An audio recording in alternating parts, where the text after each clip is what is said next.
Hi, I'm Jonathan Martin, and you're watching Mediaplex, live at 1.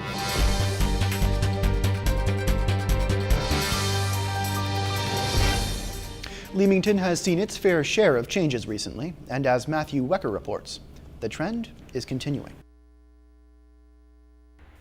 Driving down the main streets of Leamington, you may notice some of the city's most famous landmarks, the Tomato and the Heinz factory. But one women's clothing store on Talbot Road East may not catch your eye as quickly. Clyde Hatch at Ease may not be as well known as other landmarks, but it's been doing business for more than 90 years. That is, until recently. Clyde Hatch's owner Dean Short has announced that they have to close their doors for good and end their near century of business. It hurt me because I love the town and I love the store. The store's beautiful, but the traffic just was not. People weren't coming downtown. Clyde Hatch at Ease isn't the only business forced to close up shop in recent years. Giants like Zellers and Heinz are gone, but also smaller shops like Mordrigal and Little Treasures. According to Short, the key to a store's longevity in a small town is to be unique. You have to be different than other people. You can't just bring in something that, like Clyde Hatch is different. It's an upper end store, so anybody that wanted nicer merchandise would go to Clyde Hatch. Clyde Hatch opened on Talbot Street, seen here in 1920. The First World War had just ended, William Mackenzie King was Prime Minister, and gasoline cost 30 cents a gallon. But the closing of the Leamington landmark does not mean dark times are ahead. New businesses are flourishing, like the barely one-year-old ATO Gaming on Mill Street. The shop's owner, Chris Smith, says Clyde Hatch's closing does worry him, but only slightly. It does and it doesn't. They've been here for 90 years. You don't know if they've been, it's time for retirement or anything like that. It can also worry a little bit because the economy, you don't know how much it's going to rebound back. This is the second card shop Smith has opened in the last 8 years, and he has his own advice for those looking to open a new business. Really, you've got to focus on what your market's going to consist of. Make sure you get a lot of advertising out there, and then just hopefully everybody comes in. Cater to the customer, and everything should be okay. Reporter Sean Garrity had the chance to profile one of Windsor's budding mixed martial arts fighters. I'm TJ Laramie. I'm 17 years old, fighting out of MTC in Windsor, Ontario.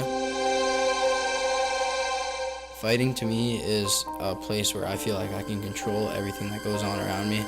I feel safe and truly at peace in the ring.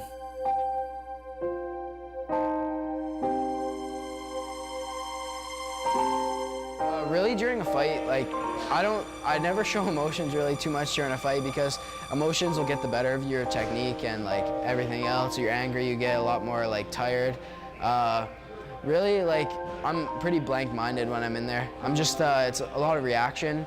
I'm listening to my corner, see any tips they got, while I'm fighting. If they say oh, throw a right hand or he's open for this, I'm listening to that kind of stuff. But other than that, I'm pretty deaf, and my mind's just a white chalkboard.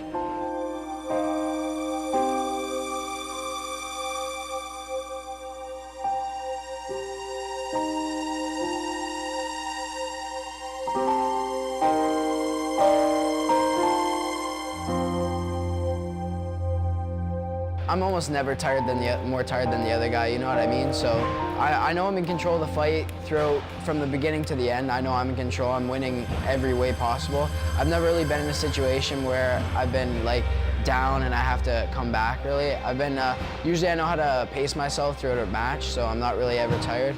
But if that situation ever occurred where I was beat and tired in the 4th round, all I'm thinking about is 2 more rounds to go, just take it round by round, just try to win every round. You're at that point where you want to give up and you have to go farther. That's the difference between an average athlete and a great athlete. 5 years, hopefully I'll be holding a UFC belt somewhere. The sky is dark right now and should continue to be for the rest of the day with a temperature of -2 degrees. It will be colder tonight as the sky clears up at -6. Tomorrow will be sunny at 0 degrees. St. Clair College will be having an open house on March 28th. Students thinking about enrolling can tour the college's facilities and meet with the staff. More information can be found on St. Clair College's website. Thanks for tuning in. I'm Jonathan Martin, and you've been watching Mediaplex, live at 1.